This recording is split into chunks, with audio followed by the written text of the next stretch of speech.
Hi shoppers, today I'm going to go ahead and unbox for you a pair of Nike Downshifter. These are a boy's size 2. Let's open these and take a look at what they look like after they've been shipped. So these are a size 2. Again, it's Nike Downshifter 12NNPSV is the description on the box. Let's take a look at these.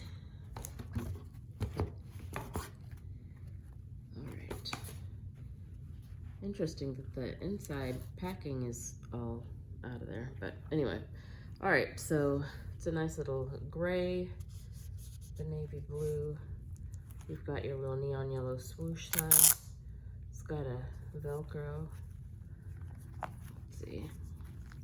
So they're kind of like faux laces in here, I guess. Okay.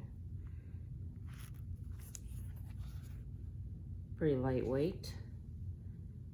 Take a look at the bottoms of those. They're mainly a black sole. So there you go. I like to do these in case you have